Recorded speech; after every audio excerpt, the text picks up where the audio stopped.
Una buona giornata, ben ritrovati, eccoci in diretta su Rete Veneta, Focus TG di questo sabato 30 dicembre, in cui necessariamente ci divideremo tra la cronaca di queste ultime ore e tutto il tema purtroppo della violenza sulle donne. Torneremo sui funerali di Vanessa Ballan a Riese Pio X. C'è stato un ulteriore caso di violenza all'interno di una coppia, siamo nella zona del Montello, ve ne daremo conto tra pochissimo, e poi ci sono naturalmente tutti i movimenti, le persone in viaggio, tutti i preparativi e gli eventi per la conclusione di questo 2023, naturalmente con le feste in piazza e tutto quello che ne consegue per domani sera, e tante località prese letteralmente d'assalto dai turisti, che si tratti della montagna naturalmente, anche l'altopiano di Asiago e poi le piazze dei principali capoluoghi, dalla Laguna al Trevigiano e così via. Allora, intanto andiamo a vedere sul sito del Gazzettino quelle che sono le notizie su cui si concentra anche l'home page del Quotidiano del Nord-Est, che parte da una vicenda su cui torneremo tra pochissimo anche noi. Uccise Aymen a coltellate, parliamo dell'omicidio di Varago, delitto consumato tra giovanissimi. Il killer scarcerato dopo 7 mesi andrà agli arresti domiciliari. A Mestre invece, al secondo piano del centro commerciale, racconta il Gazzettino, spunta una pista di go-kart. Quindi queste operazioni di restyling, di rilancio anche di determinate strutture commerciali che svoltano con novità magari decisamente inattese, insomma, o quantomeno impensabili anni fa. A Chioggia, Gigetto vince il ricorso al TAR per la concessione, il comune l'aveva assegnata a una diversa società. Si torna naturalmente su quelle che sono anche le concessioni balneari sul nostro litorale, di cui avremo senza dubbio modo di parlare ancora di più nei prossimi giorni. E poi ecco il Gazzettino dà conto di una notizia di cronaca relativa a una scossa di terremoto che si è verificata proprio oggi, una scossa 2,9 gradi della scala Richter. Siamo nella zona del Veronese e della Lessinia, non si registrano in realtà in questo momento dei danni particolari, ma naturalmente la scossa di questa intensità è stata avvertita al confine con la provincia di Trento e quella appunto di Verona.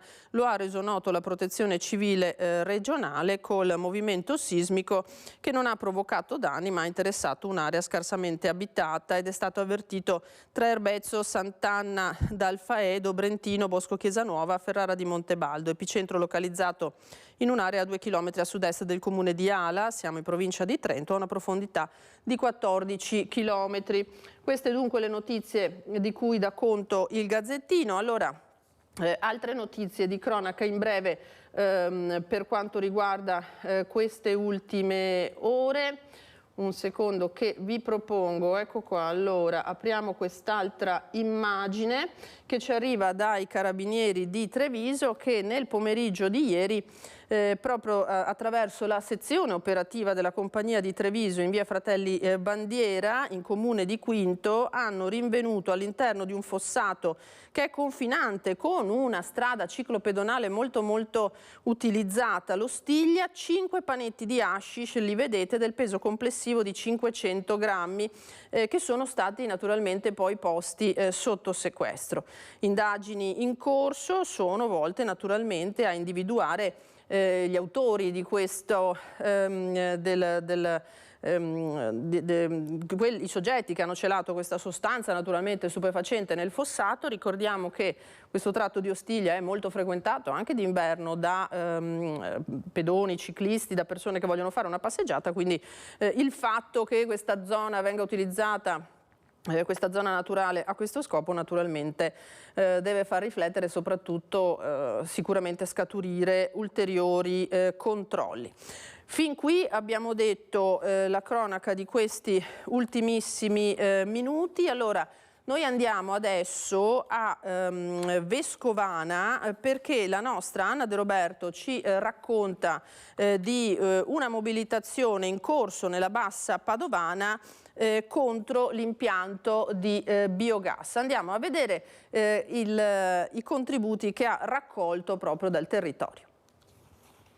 Un impianto da 6 megawatt, ci sono 10 ettari che sono a rischio. Qui a Vescovana si dovrà costruire un impianto di biogas che deve produrre 1500 metri cubi di biogas, di cui 500 composti da CO2. Alle mie spalle c'è una comunità intera, non c'è solo Vescovana, ma ci sono tanti comuni che hanno scelto per la prima volta di metterci la faccia e di scendere in piazza. Sta per partire il corteo, ci sono tanti bambini, sono i ragazzi della scuola Suzuki di Vescovana, ma ci sono anche tanti sindaci: Boara Pisani, Granze, Villa Estense e la stessa Vescovana. Il comitato Lasciateci Respirare è qui, ha organizzato Anima, Francesco Miazzi, da sempre di questa battaglia. Perché no questo impianto?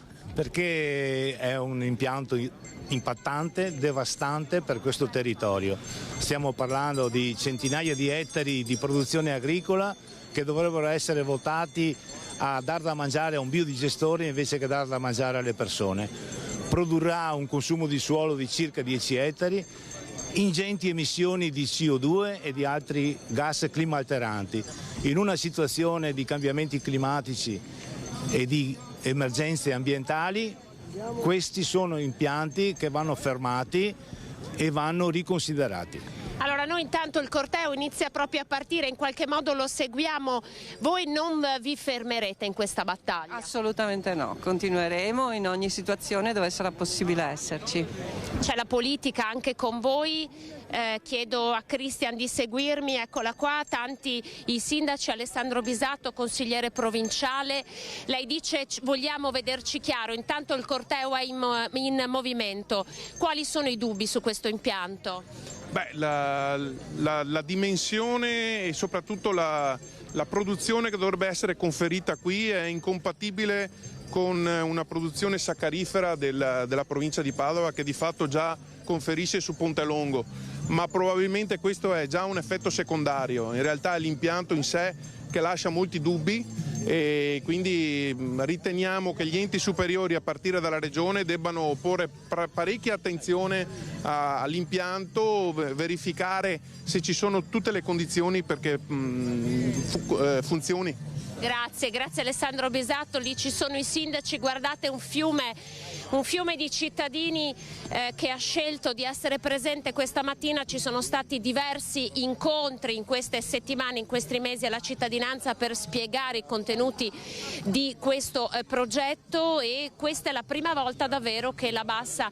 sceglie di scendere in piazza. Il corteo è partito dall'agriturismo Quattro Rose di Vescovana e adesso appunto si sta dirigendo nel luogo in cui dovrà essere costruito questo impianto. Accanto all'impianto anche un mini zuccherificio. Ecco, guardate i cittadini, come dicevamo ci sono i ragazzi delle scuole, le persone stanno agitando le campanelle, alle spalle dei cittadini un corteo anche di trattori, perché hanno aderito anche le associazioni agricole del territorio, trattori che protestano perché è tutto terreno che appunto verrà sottratto all'attività agricola per la costruzione di questo impianto di biometano. Ricordiamo, produzione di 1500 metri cubi di biogas da liquami e da scarti vegetali, e poi il mini zuccherificio annesso. Dunque l'intera Bassa che sceglie di scendere in piazza contro questo impianto. Queste sono le immagini, ovviamente Protezione Civile, Forze dell'Ordine e anche Proloco.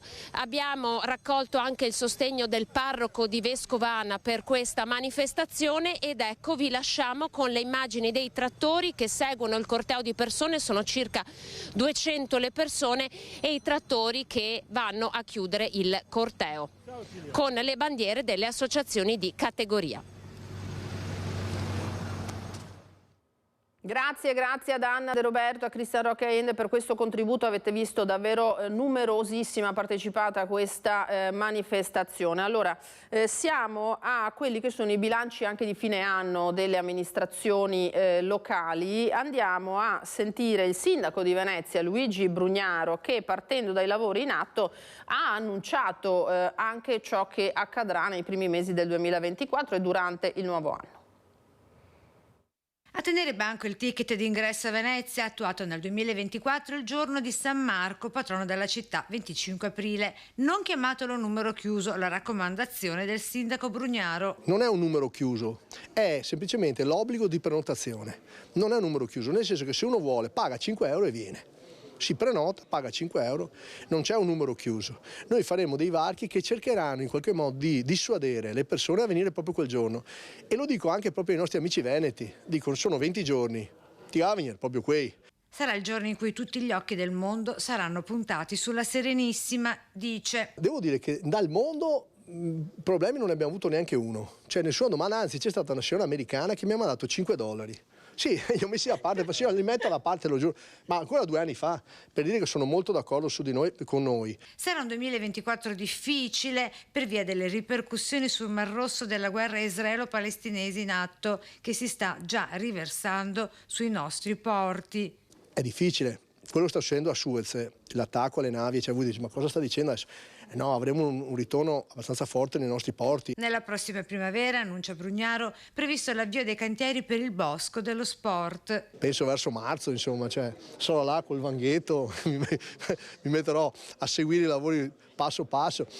Inizieremo la stazione di Mestre, abbiamo consegnato il polo di San Giuliano, lo dico anche ai ragazzi che studiano a Padova, provate a informarvi perché ci sono palestre dentro, non c'è soltanto la voga, un po' l'idea del campus all'inglese. Tra i progetti in atto l'avvio dei lavori della seconda vasca di accumulo dell'acqua Piovana Mestre per l'area Carpenedo-Bissuola, investimento da 20 milioni di euro. Quindi programmi per la mobilità pubblica sostenibile con l'acquisto di 90 buste di idrogeno e i mezzi elettrici per il trasporto pubblico al Lido. Abbiamo appena appaltato un impianto di produzione di idrogeno a Marghera, primo in Italia, produrremo l'idrogeno e lo caricheremo sui 90 autobus, perché non basta comprare gli autobus, devi caricarli tutte le sere, no? Brugnaro ha difeso inoltre i provvedimenti per la fondazione dei musei civici, trovati a inizio mandato in un degrado totale, conclude. Quest'anno l'anno migliore della fondazione dei musei, in assoluto. E abbiamo dato speranza e sicurezza a quei lavoratori, sono tanti, diretti e indiretti dei musei civici, per i prossimi probabilmente 10 anni. Così dunque il sindaco Brugnaro, e poi c'è stato naturalmente il botta risposta a distanza tra il primo cittadino e il consigliere di opposizione Giovanni Andrea Martini. Al centro della disputa c'è la bandiera di Israele che continua a sventolare dal balcone del municipio della città. È un Brugnaro all'attacco, quello che si schiera contro l'opposizione di tutta la città insieme, che gli chiede di rimuovere la bandiera di Israele. Il 12 ottobre ho fatto visita alla comunità ebraica, visita ufficiale, al presidente Calimani e al rabbino Sermonetta, a cui esprimo ancora la nostra vicinanza per quel tremendo attacco che hanno subito i kibbutz al confine con la striscia di Gaza. Bisogna ricordare che lì è stato fatto un vero e proprio massacro, un vero e proprio atto inqualificabile, di una gravità, di una crudeltà incredibile. Quindi mettiamoci anche nella testa e nei panni di quella gente. E lì non è possibile in quel modo là, è impossibile non pensare di intervenire. Adesso, proprio perché noi abbiamo esposto la bandiera di Israele, e hanno offeso anche per questo, perché davo la solidarietà a della gente aggredita, perché questo è il gesto. Pacata ma ferma l'immediata risposta di Giovanni Andrea Martini, che ha sollevato la questione scrivendo anche al neoprefetto di Venezia. Oggi il sindaco nel discorso di fine anno ha ribadito che manterrà alla balconata di Ca' Farsetti la bandiera di Israele. È una scelta che porta la nostra città alla luce del mondo come una città di parte e non una città di pace. È invece la bandiera della pace quella che tradurrebbe meglio il sentimento nostro, dei veneziani e forse probabilmente del mondo. La città non può pensare di essere una città di parte, ma deve essere una città di pace. Infine il cambio di passo del primo cittadino, ricordando in questo 2023 le vittime della strage del bus e non ultime di femminicidio, con Giulia Cecchettin e la trevigiana Vanessa Ballan. Tra poco andremo proprio a Venezia dal nostro Filippo Fois per sentire qual è l'aria che si respira in città, naturalmente con i tanti eventi di queste ore. Ieri ci sono stati diversi appuntamenti, c'è stata anche la paura al Teatro La Fenice, naturalmente evacuato per alcuni minuti per un principio di incendio, poi ce ne parlerà appunto Filippo. Allora noi adesso andiamo a vedere come stanno vivendo questa vigilia dell'ultimo giorno dell'anno i bassanesi con la nostra Sharon Di Carlo, che è andata a chiedere ai cittadini come vivranno queste ore e questo passaggio al 2024. Mancano davvero poche ore alla fine, ma soprattutto all'inizio del nuovo anno. I bassanesi saranno pronti? Sentiamo. Che cosa farete a Capodanno? Noi a Capodanno non spareremo i morti, questa è la prima cosa. E poi facciamo una cena con gli amici. Stiamo visitando un po' tutto qui in Vicenza, stasera facciamo, Padova domani. Sì. Quindi una bella gita in Veneto? Sì, piacevole. Sì. Un augurio per l'anno prossimo qual è? Tanta serenità, tanta salute e serenità. Un augurio a tutti i bassanesi per il 2024. Felicità e benessere. Soldi serve fin là. Che cosa farete a Capodanno? Niente, va a dormire alle 7. Lavoro. Si sta a casa, si lavora? Zero. Per forza. Zero assoluto. Un augurio a tutti i bassanesi per il 2024. Noi veniamo da Ferrari, io auguro un buon inizio anno a tutti i bassanesi. Soprattutto di salute. E felicità, speriamo che cambi un pochino questo mondo un po', tra parentesi, un po' strano, diciamo. Tanta salute e serenità a tutti i bassanesi. È una nuova amministrazione che magari più efficiente. Ci dia tutte le cose che sono lì ferme, dal teatro alla Scala Mobile, che chissà che l'anno nuovo porti anche qualche novità sul piano, diciamo, della città. Che cosa farete a Capodanno? Assolutamente niente, staremo a casa tra di noi, anche perché c'è il piccolo, e basta, in famiglia. E un augurio invece per l'anno prossimo? Tanta serenità e soprattutto salute, visto il periodo. Spero che del 2024 sia il migliore del 2023. Cosa farà a Capodanno? Siamo in casa con la famiglia e con gli amici. Dove siete? Di Ravenna. Siete qui in gita? Gita, sì. Come a Bassano? Molto bella, sì, molto bella. Un augurio per tutti i ragazzi, giovani sportivi per l'anno prossimo, qual è? Allora, prima cosa che sia un grande anno di soddisfazioni, che imparino a stare in compagnia e soprattutto che si divertino tantissimo tutti quanti. 1, 2, 3.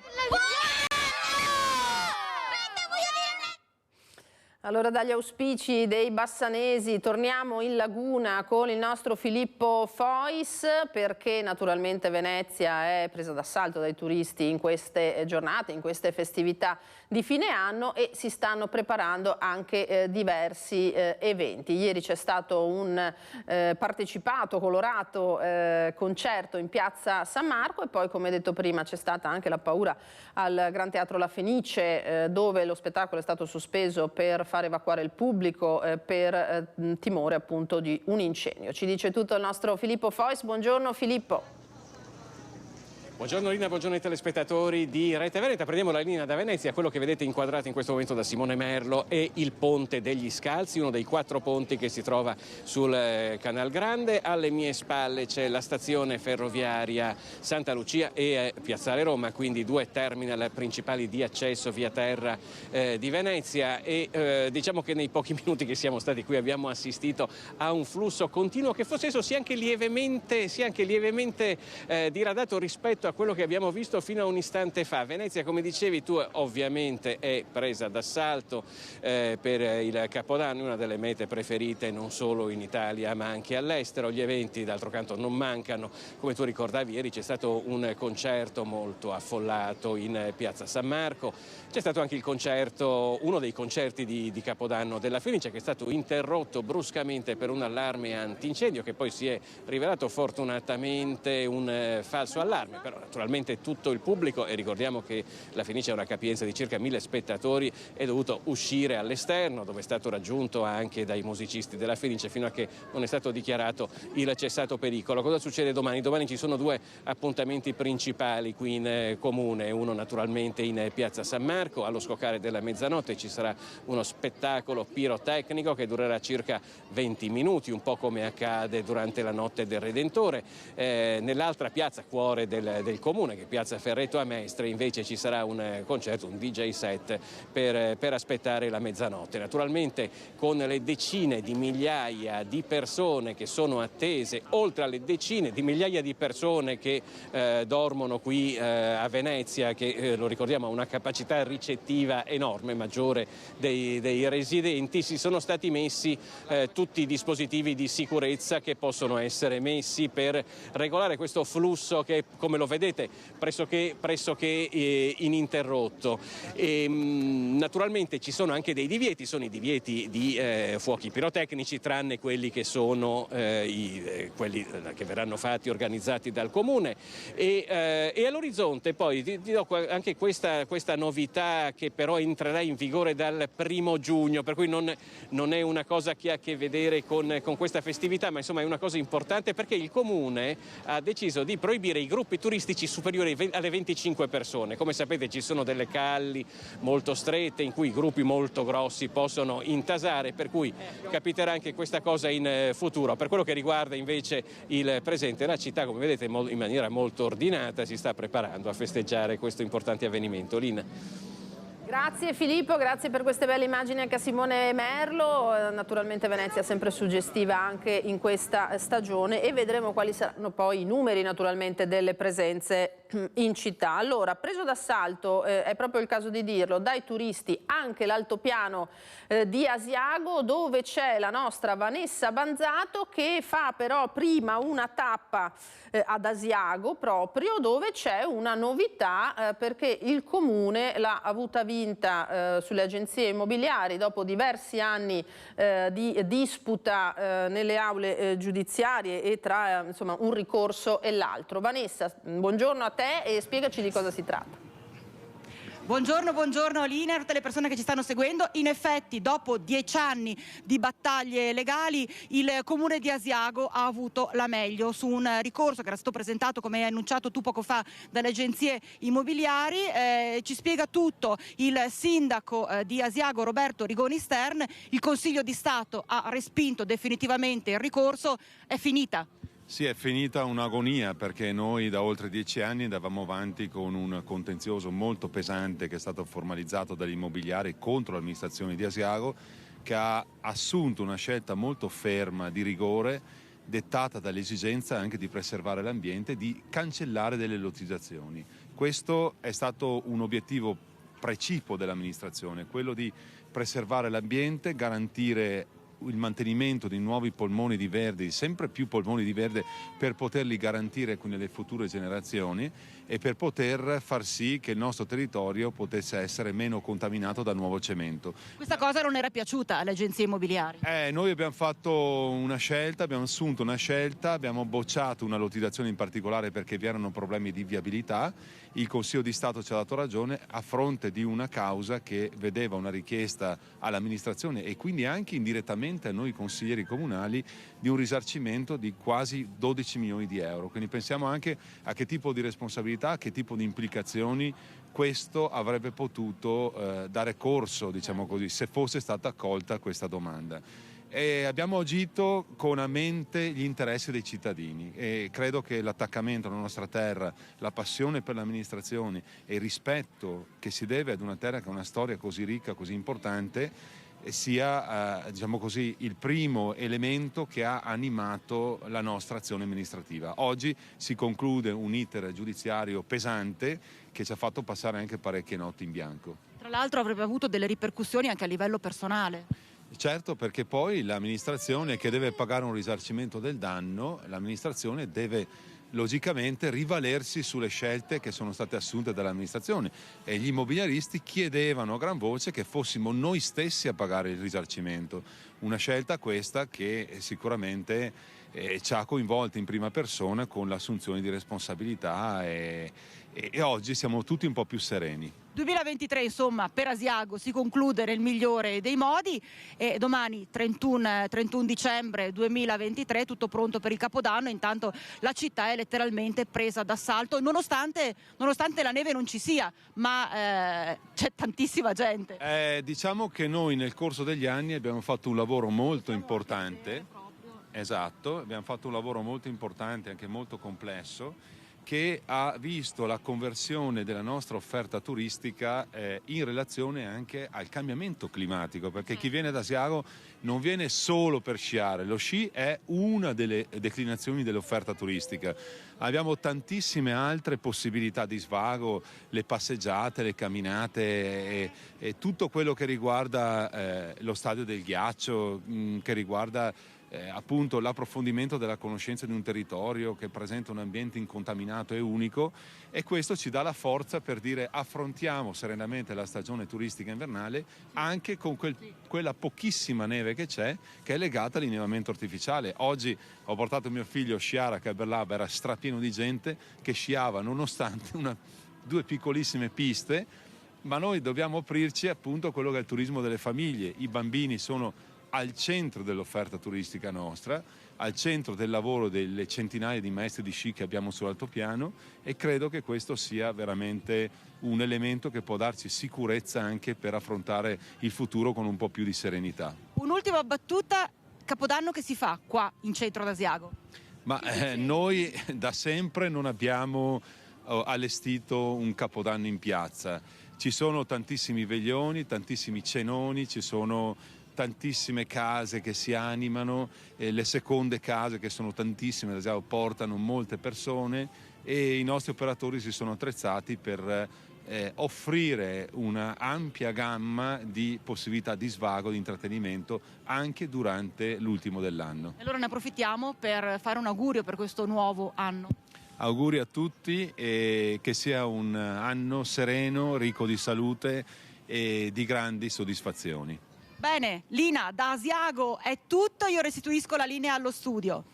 Grazie Vanessa, grazie al sindaco Roberto Rigoni Stern. Sono immagini, lo vedete, molto molto belle, quelle che arrivano dalle città del Veneto vestite a festa, e tutte, lo abbiamo appena detto, molto molto affollate di turisti, e questo fa sicuramente ben sperare. Ecco, ma nelle città occorre anche badare alla sicurezza, perché siano appetibili anche per chi viene da fuori, oltre che naturalmente in primis per i residenti. Allora a Vicenza l'iniziativa dei chioschi antidegrado sta dando dei frutti. L'assessore allo sviluppo economico Cristina Balbi traccia il bilancio dei primi 6 mesi, annunciando anche nuove iniziative, perché dal suo punto di vista naturalmente anche in questo modo si rivitalizza la città.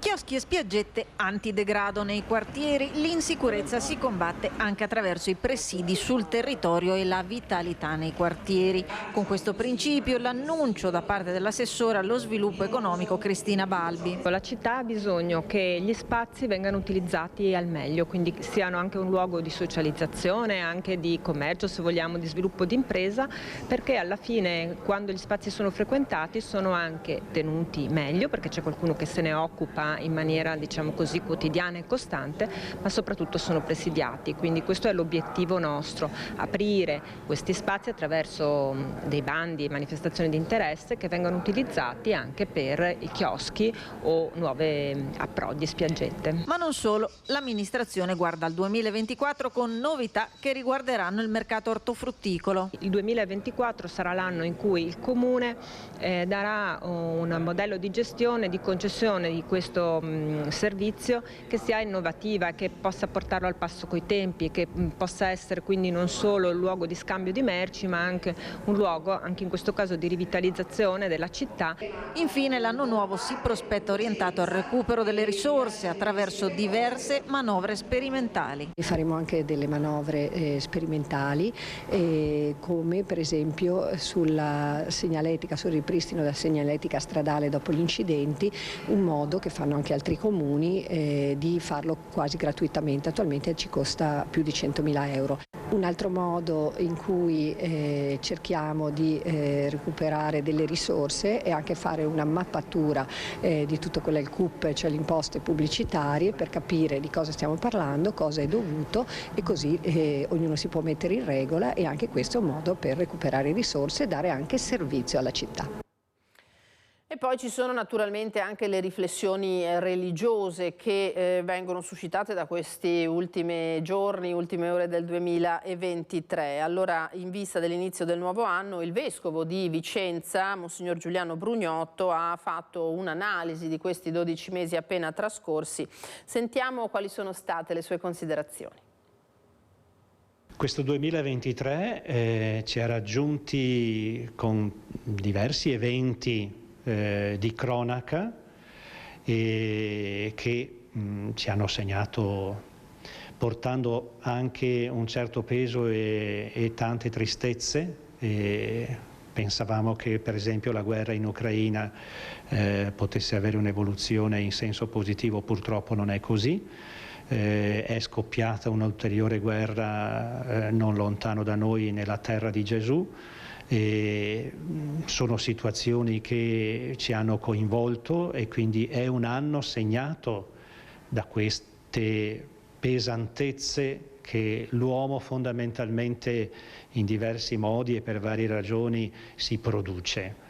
E vorremmo in qualche modo guardare a quest'anno per trarre qualche insegnamento e individuare anche delle prospettive nuove che siano di riconciliazione, di pace, che ci diano la capacità di stare dentro a questo tempo con una carica nuova, quella che ci giunge anche dal più profondo di noi stessi, dove lì nella coscienza avvertiamo le realtà più necessarie a cui corrispondere, quindi non da farle tacere, non da mettere da parte, ma farle crescere rispondendo a quelle necessità che abbiamo anche attorno a noi, riguardanti le persone, o rispondendo alle responsabilità di cui ci facciamo carico con le nostre professioni, per guardare al mondo con occhi nuovi e riconoscere il bene possibile da realizzare.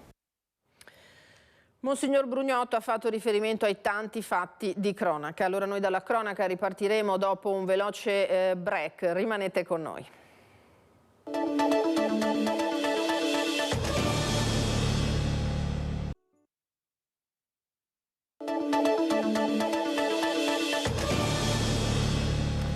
Di nuovo in diretta con Focus TG, intanto ringrazio in regia Italo Morao e i colleghi che stanno curando la parte tecnica. Allora noi andiamo a vedere sul sito dell'ANSA l'immagine di un incidente in A4 che si è verificato alle 23 di ieri sera nel tratto compreso tra Latisana e Portogruaro, a circa 10 km dall'uscita di Portogruaro in direzione Venezia. Per cause in corso di accertamento, i rilievi sono a carico della polizia stradale. 2 auto si sono scontrate la scorsa notte, 2 auto a bordo delle quali viaggiavano 8 persone che sono uscite autonomamente dagli abitacoli dei mezzi. Di queste nessuna ha mai perso i sensi e solo 2 hanno fatto ricorso alle cure mediche in ospedale a Portogruaro, dove sono comunque giunte con codici di gravità abbastanza bassi. Abbiamo detto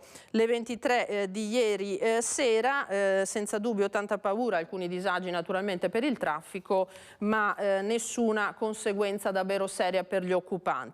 E invece è in condizioni molto serie, gravi, una donna di 72 anni che è stata investita invece nel pomeriggio di ieri lungo la Postumia a San Biagio di Callalta da un'auto. Stava attraversando la strada a pochi metri dalle strisce pedonali, erano circa le 15:30, quindi non era buio.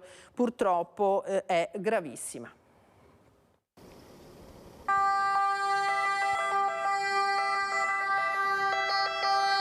Sono le 15:20 in via Callalta, a breve nella chiesa di Olmi si deve celebrare un funerale. Una donna di 72 anni si accinge ad attraversare la strada, non è sulle strisce pedonali ma poco più avanti. Viene investita da un'automobile che sta viaggiando in direzione Oderzo.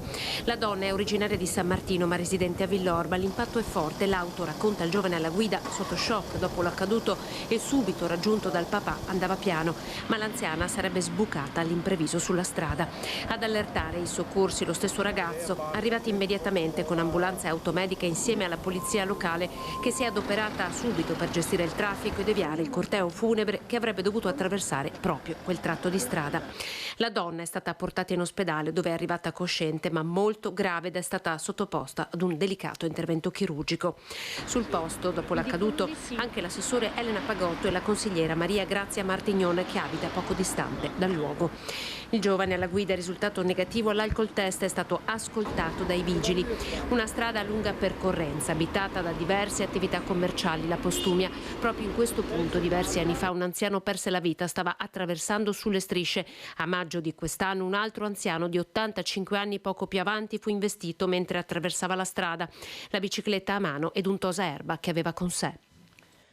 Adesso apriamo la pagina legata alla violenza di genere, alla violenza sulle donne. Andiamo sul sito della Tribuna di Treviso che dà conto di un'ennesima aggressione proprio ieri nella giornata dei funerali di Vanessa Ballan. Trentenne aggredita dal compagno, si rifugia in auto, salvata dai carabinieri. Un altro episodio violento, scrive il collega Marco Filippi, ai danni di una donna in provincia di Treviso. Siamo in un generico comune del Montello dove sono dovuti intervenire i carabinieri perché questa aggressione naturalmente poteva finire molto peggio. E allora a Padova invece c'è stata una nuova applicazione del cosiddetto codice rosso bis dopo il primo caso di cui vi abbiamo dato peraltro notizia nelle scorse ore. Ancora un intervento per violenza di genere nel Padovano dopo la prima applicazione del codice rosso bis, un secondo caso ad Anguillara Veneta. I carabinieri hanno arrestato in flagranza di reato per maltrattamenti in famiglia un 31enne nigeriano che aveva appena picchiato la moglie. La donna, una giovane di 24 anni connazionale, dopo la violenza era riuscita a chiamare i carabinieri per poi rifugiarsi a casa di un vicino. Quando i militari sono arrivati sul suo volto hanno subito notato i segni delle percosse. I carabinieri hanno trovato il marito, lo hanno arrestato mentre la donna è stata medicata in ospedale e poi dimessa.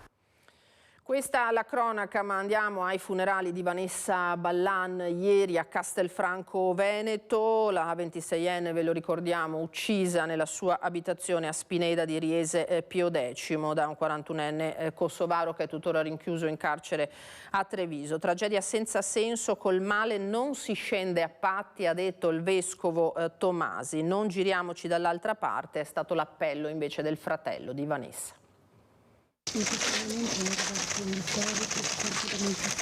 È un silenzio quasi irreale quello che avvolge l'arrivo di Vanessa Ballan nella sua Castelfranco. Dentro e fuori il Duomo sono oltre 1000 le persone che prima accompagnano il feretro con lo sguardo, poi sorreggono i familiari della ragazza e il compagno Nicola.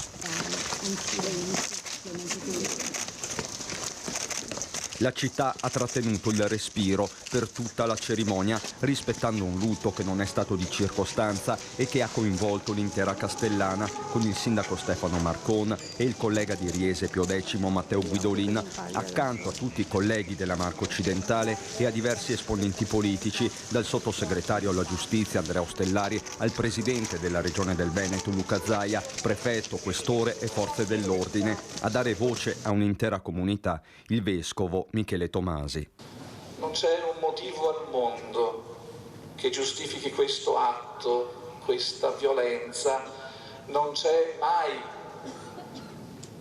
non c'è sicuramente nel caso di Vanessa e della creatura che lei portava nel grembo. Ed è allora una totale insensatezza che rompe nella vita, in una vita come le nostre, normali, alle volte magari un po' incoerenti. Non c'è un senso nella sua brutale uccisione. Questa è il male. e con il male non possiamo, non abbiamo il diritto di venire a patti. Parole dure che però lasciano spazio alla fede, una fede che va coltivata nel silenzio della verità. Silenzio nella preghiera che invoca la consolazione delle vittime e la conversione dei violenti. Non certo il silenzio della ricerca della verità, della giustizia, nemmeno il silenzio nell'impegno per una civiltà che rifiuti nelle parole, negli atti e nei fatti la violenza sulle donne e che superi finalmente la follia di voler possedere una persona. Messaggio che fa proprio il fratello di Vanessa. Il suo ricordo personale diventa un appello potente nel giorno più doloroso. Dovremmo imparare di più ad aprirci agli altri, ad essere accorti, ad essere vicini cercando di comprendere di più i cuori e non girarci dall'altra parte solo perché abbiamo tante cose da fare. Indossiamo gli occhiali sbagliati, dovremmo buttarli via e mettere quelli dell'amore.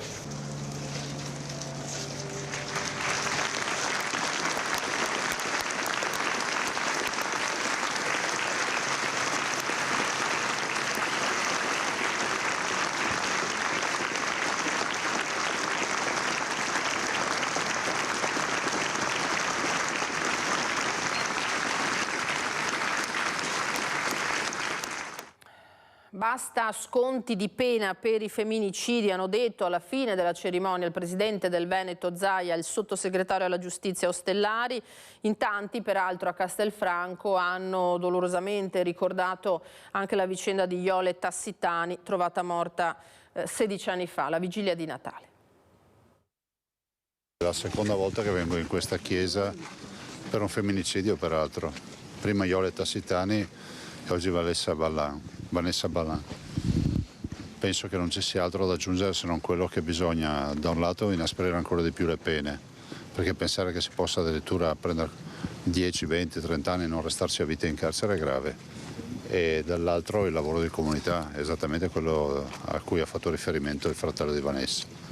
Non aggiungo altro. Fare rete contro la violenza è sì la priorità, ma anche il sistema delle pene e della loro applicazione va rafforzato. Smuove un duplice fronte Luca Zaia, che nel giorno dell'addio a Vanessa Ballan ricorda Iole Tassitani, la 42enne castellana uccisa 16 anni fa da Michele Fusaro, il killer che nei mesi scorsi è uscito per la prima volta dal carcere per un permesso premio. Oggi come ieri il dolore è forte, lo dice anche Maria Gomierato, sindaca all'epoca. Io dico sempre, l'ho sempre detto, il momento più difficile, il dolore più grande dei miei 10 anni da sindaco, perché è stata una ferita per tutta la comunità, per tutta la città, perché eravamo tutti increduli, attoniti.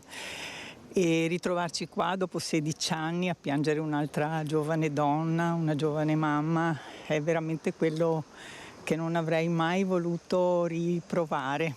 A Castelfranco il sottosegretario alla giustizia Andrea Ostellari, proprio sul fronte della lotta alla violenza di genere, annuncia un giro di vite. L'indignazione non basta, quello che abbiamo fatto anche di recente con il codice rosso è sicuramente utile, se ci sarà bisogno di fare ancora qualcosa noi ci saremo. E credo che sconti di pena, sconti nelle procedure non possano più esistere. C'è poi l'altro capitolo, quello che ha portato il Ministero della Giustizia a chiedere alla Procura di Treviso di relazionare sul perché nell'ottobre scorso, in occasione della prima denuncia presentata da Vanessa, non sia stata richiesta l'adozione di una misura cautelare nei confronti di Bujar Fandai, che da stalker è diventato assassino. Attendiamo anche ad esempio di sapere, ripeto qui da Treviso, che cosa è accaduto e se è accaduto qualche cosa. Dopodiché ci muoveremo, noi come giustizia, ma credo lo dobbiamo fare come comunità, tutti assieme. Io ho ascoltato, come avete ascoltato tutti, le parole del procuratore. Sarà lui a eventualmente dirci se c'è stata qualche sottovalutazione o meno. E a salutare Vanessa c'era una comunità intera ieri in chiesa, anche le colleghe di lavoro, tra dolore e rabbia. C'è una collega di lavoro al supermercato. Posso dirvi altro? Che ricordo hai di Vanessa? Meraviglioso. Era un'amica stupenda. La ricorderò per sempre. Era una persona meravigliosa. Una persona migliore non lo potevi trovare. Arianna, le lacrime sgorgano tra la voce rotta. Ha lavorato fianco a fianco di Vanessa in quel supermercato che insieme a lei ha condiviso la pressione del suo carnefice. Ne ricorda il sorriso, la bontà, la luce negli occhi per la vita e l'amore per il suo bambino. Ed insieme ad Arianna, oggi per l'ultimo saluto a Vanessa, c'erano tutti i suoi colleghi di lavoro. Abbiamo tanta rabbia, sì. Forse si vede, ma ce la teniamo per noi. Abbiamo tanta rabbia perché non doveva succedere. Nessuno era a conoscenza della relazione trascorsa tra i due. Fandagi era per loro un semplice cliente attratto da Vanessa, ma diverse commesse avevano intercettato nel tempo quella presenza come un'ossessione. Noi avevamo paura, sì, però cosa potevamo fare? Niente. Però, perché avevate paura? Perché è una persona che non ti fidi già dal vedere dalla faccia. Se lei ci diceva cosa potevamo fare, lo facevamo. Magari denunciare anche noi ragazze, facevamo una denuncia. Anche se facevamo una denuncia, magari non serviva. E io mi dico ancora a cosa servono le leggi. Tra le centinaia di testimonianze di vicinanza, quelle per la famiglia. Sono amica della nonna. Mi fa male il cuore perché so quando che è nata Vanessa. Siamo troppo scossi da questa vicenda e ci dispiace. Voi conoscete la famiglia? Sì. Nicola, il ragazzo? Nicola, sì. Lavora per noi, è non un dipendente, ma comunque siccome lui fa posatore di piastrelle, quindi era un nostro, diciamo, collaboratore.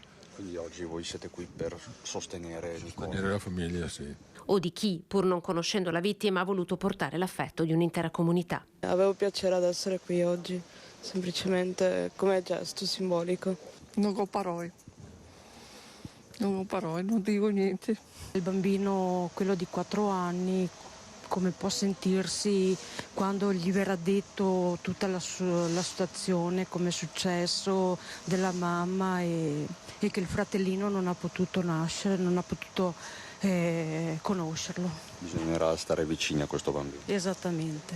Io sono qui per sostenere contro la violenza, insomma, che non ci sia più violenza, non ci sia più questa cosa. La vita è bella e breve, non serve fare questa cosa qua.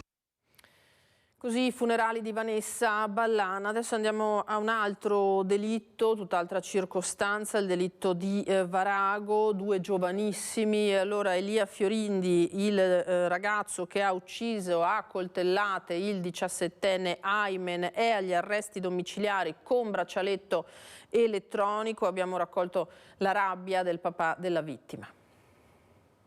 In 12 secondi Elia Fiorindi ha ucciso mio figlio Aymen ed ora è a casa. Questa è la giustizia italiana. Lo sfogo e l'amarezza del papà del 17enne ucciso a Varago di Macerata lo scorso 11 maggio. Da quando è morto mio figlio, dal 11 maggio fino adesso, sempre Aymen fatto, Aymen così, Aymen qua, Aymen qua.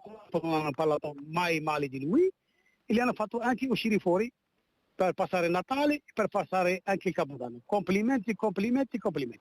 La voce si incrina quando parla del figlio. Da 32 anni sono in Italia ed ho sempre rispettato la legge. Sempre rispettato la legge, sempre qualsiasi cosa, multa pago, qualsiasi cosa faccio. Adesso ecco la legge italiana. Non riesce a capacitarsi di questa decisione, non può accettare che il figlio non ci sia più e che il ragazzo che glielo ha portato via possa invece stare con la sua famiglia. Mi hanno fatto veramente malissimo oggi, ho sentito la notizia, veramente stavo male. Io e la moglie quando stavo malissimo, mi hanno rovinato la giornata.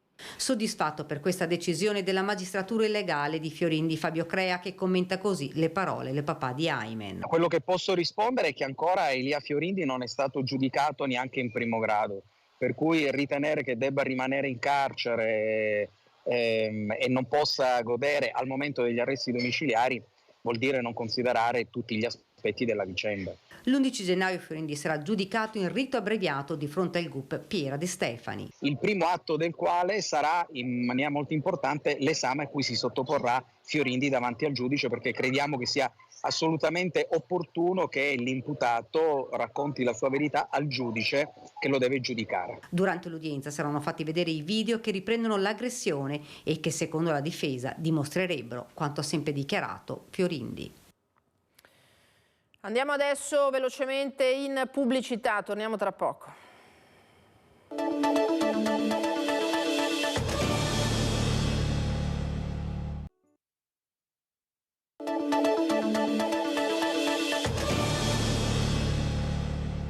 TG, rientriamo in diretta, ultima parte di della trasmissione di quest'oggi. Allora vi mostriamo le immagini del funerale molto partecipato, almeno 1200 persone provenienti da 3 diocesi, che è stato celebrato questa mattina alle 10:30 in Duomo a Treviso per dare l'ultimo saluto a Don Eddie Savietto, il missionario 51enne originario di San Gaetano di Montebelluna, stroncato nei giorni scorsi in Brasile da un infarto. Una perdita, quella di Don Eddie, che ha provocato davvero una grandissima ondata di cordoglio. Vedete la cattedrale piena di gente. Aveva operato a Treviso, da ultimo a San Biagio, la parrocchia di Olmi. Don Eddie, proprio a Olmi tra l'altro ieri sera è stato recitato il rosario, anche in quel caso alla presenza di centinaia di persone.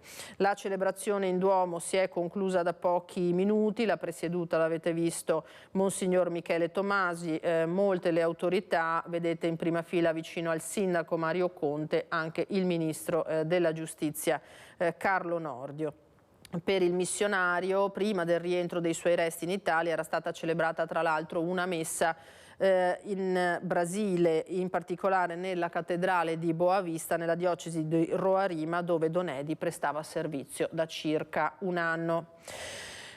Passiamo a altro argomento decisamente più leggero, perché la nostra Vanessa Banzato fa tappa a Gallio nel suo giro sull'altopiano di questa mattina insieme a Renzo Rigona. Allora la vedo collegata in diretta con il sindaco di Gallio, Emanuele Munari, per fare il punto sul Capodanno di cui abbiamo già accennato col sindaco di Asiago. Di nuovo a te, Vanessa.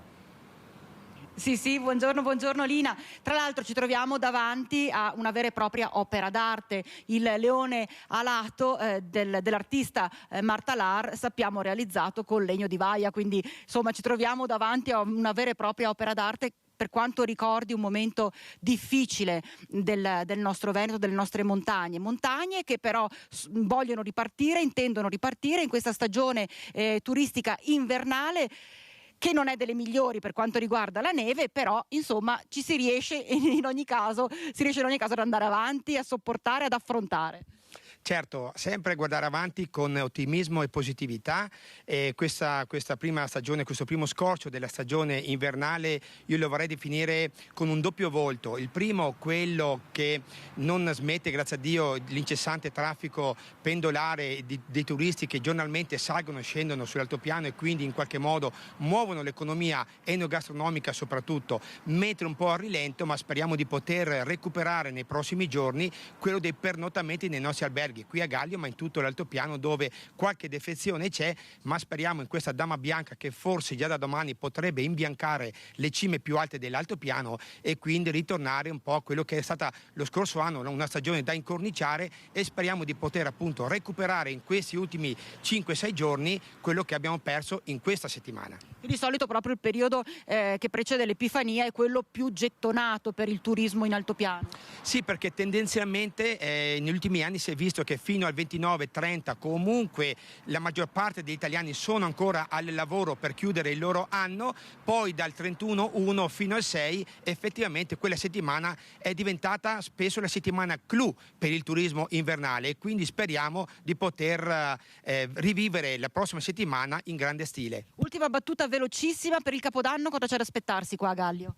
Beh, diciamo per il Capodanno è tutto pieno, quindi possiamo garantire feste e cene di un certo livello, perché l'enogastronomia qui in altopiano si è alzata molto come qualità, quindi i nostri turisti che hanno scelto appunto Gallio e l'altopiano potranno godere di feste in giro per gli alberghi e ristoranti a non finire, quindi tanti auguri a tutti e buon divertimento da Gallio e dall'altopiano. Bene Lina, da Gallio è tutto, restituisco la linea allo studio.